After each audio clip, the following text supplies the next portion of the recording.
So on the Western side, I think the sanctions are very effective sticks, but the West maybe hasn't been so effective at using carrots and offering benefits to other countries to try to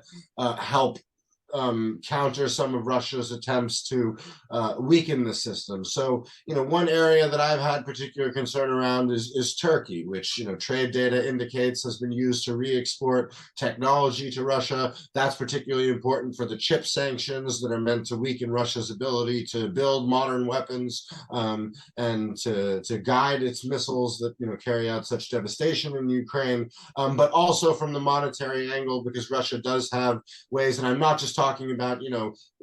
Russians being able to access Turkish bank accounts and send money one way or the other there, but I'm talking about the Russian state using Turkish projects, in particular its gas pipelines there, and then also a nuclear power plant that is being developed, which it is used to effectively put its dollars that it has to use and effectively gain more support from Turkey in that way, and that enables the continued shipment of things like chips and other issues.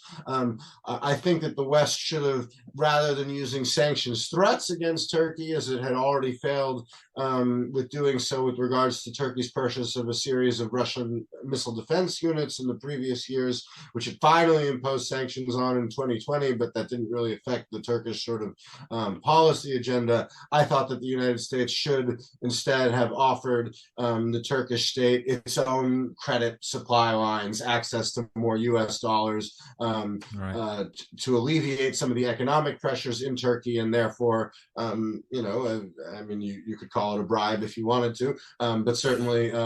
convince Erdogan to be a more loyal friend. Now the timing for that is perhaps not ideal because of the upcoming Turkish elections next month. I don't think that the US should be seen interfering one way or the other ahead of that, but I certainly think there was a discussion that should have been had that I don't think was properly had at the end of last year. That's just one example. There are Right. plenty of others in places where I think the US should use more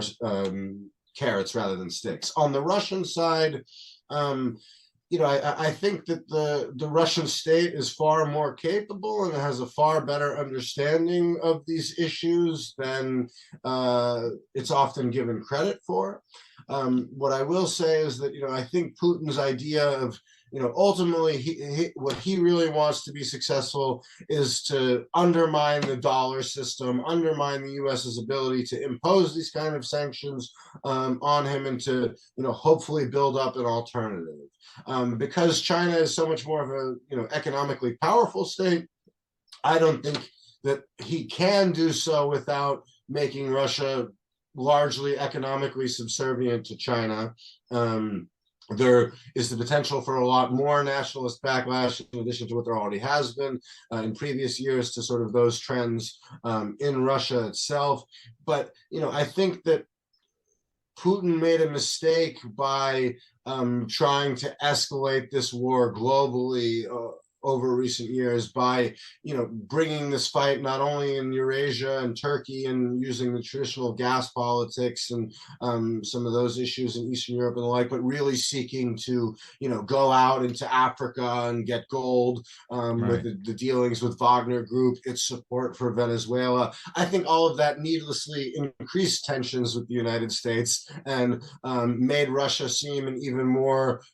global threat than it necessarily is. We see that just now with the recent fighting in Sudan. Almost all of the American coverage is like, oh, is this, Russia up to something? And I think it sort of has inflated the level of Russian threat, which then has led to a stronger response from the West, and one that, I don't think that the Russian state has or could hope to have the equivalent geoeconomic weapons to fight that. But Russia's best strategy is not that it hopes to win the economic war, but that it hopes that the West will lose through internal divisions, through those creating loopholes in the sanctions, creating an environment in which Europe or even the United States doesn't want to continue with this agenda and wants to withdraw support because it sees the economic cost of continuing this conflict is too great. And, there I would say we will see the Russian state continue to support, quote unquote populist politicians around the world. And while it's certainly not the topic of this discussion, the 2016 claims of Russian interference in the election and the like, if Russia is serious about this economic war, which I think it is,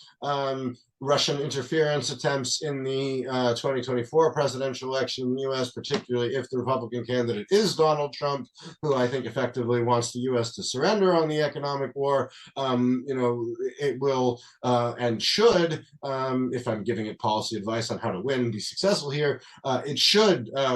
take far greater action to try to support an outcome where Trump or someone like him returns to power.